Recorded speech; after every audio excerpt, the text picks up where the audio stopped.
पिछले 6 महीने यूट्यूब के ऊपर, अब रिस्क नहीं लेना है, जो तुम्हें लेना भी नहीं चाहिए, सीधा सीधा इस बैच में एनरोल कर सकते हो, ठीक है।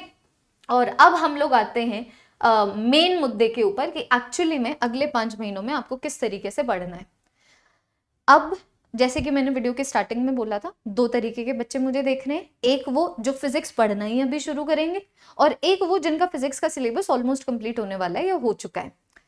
तो जो तुम्हारे स्टेजेस है ना, जो ये अगले 5 महीने हैं, इसमें 3 स्टेजेस आएंगे जिसमें 2 बार सिलेबस कवर होगा।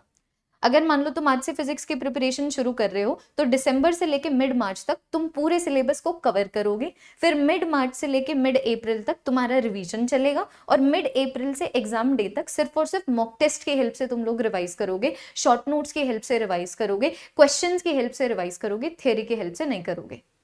और इन केस मान लो अगर तुम एक ऐसे स्टूडेंट हो जिसके पास एक एडेड एडवांटेज है, क्योंकि तुम लोगों ने पढ़ाई 4 महीने 5 महीने 6 महीने पहले शुरू कर दी थी, और अब तुम्हारा फिजिक्स का सिलेबस कंप्लीट होने को आया है, तो टाइमलाइन यही रहेगी। बस बात यह है कि यहाँ से लेके यहाँ तक तुम्हारा डिटेल रिवीजन चलेगा, यहाँ से लेके यहाँ तक क्विक रिवीजन चलेगा, और अल्टीमेटली मिड अप्रैल से एग्जाम डे तक, जो आपकी बार मेरे बर्थडे पे ही 4 मई को होने वाला है, तो तब तुम्हारा मॉक टेस्ट की हेल्प से रिवीजन चलेगा। तो टाइमलाइन यही फॉलो होगी।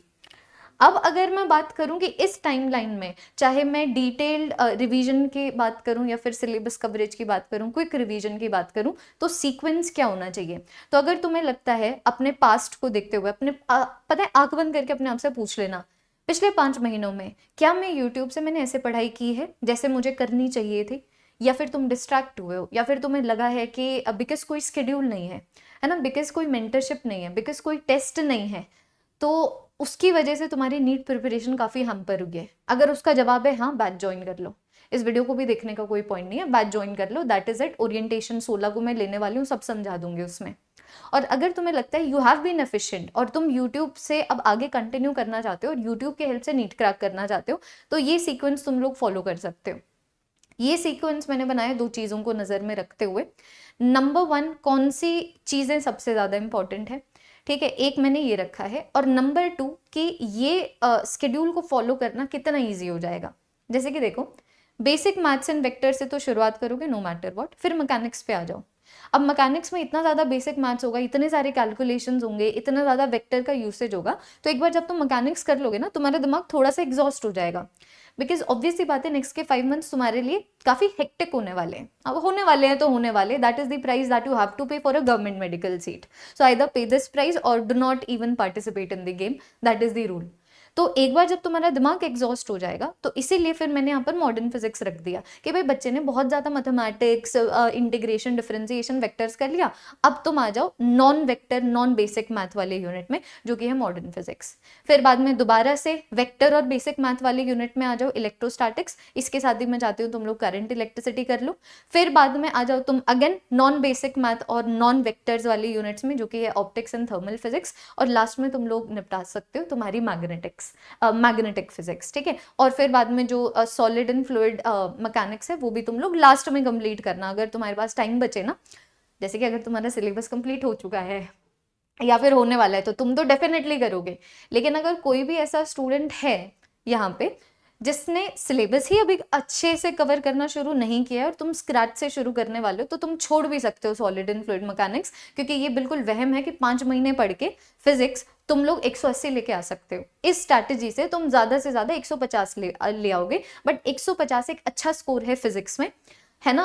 अगर मान लो वो लेवल भी आ जाता है जो पिछले साल था, है ना, तो अगर मान लो मीडियम पेपर आते हैं, डिफिकल्ट पेपर आते हैं, फिर भी तुम लोग 140 से 150 इस स्ट्रैटेजी के हिसाब से लेके आ सकते हो। सो दैट्स, तो आई बिलीव वो स्कोर काफी बढ़िया रहेगा। अब अगर मैं बात करूं कि एक चैप्टर को कवर कैसे करना है ना, चाहे वो कवर हो फर्स्ट टाइम अच्छे से, या फिर वो कवरेज हो डिटेल्ड रिवीजन वाली, लेकिन तुम्हें लेक्चर अटेंड करने हैं, ठीक है। हर चैप्टर के ऊपर एटलीस्ट तुम्हें 50 क्वेश्चंस लगाने हैं। देखो फिजिक्स में ना तुम थ्योरी जितनी मर्जी बार पढ़ लेना, तुम्हारे क्लास के नोट्स तुम्हें हमेशा यही फील करवाएंगे कि भाई हमें चैप्टर आता है।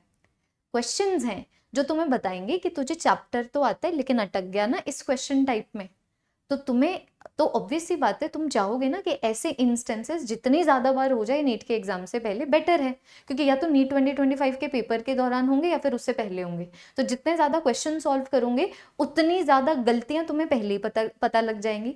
वो सारी गलतियां नीट 2025 से पहले ही तुम लोग भर चुके होगे, उन गलतियों को सुधार चुके होगे, तो वो गलतियां नीट 2025 के एग्जाम डेट पे जब तुम एग्जामिनेशन हॉल में बैठे हुए होगे नहीं होंगी।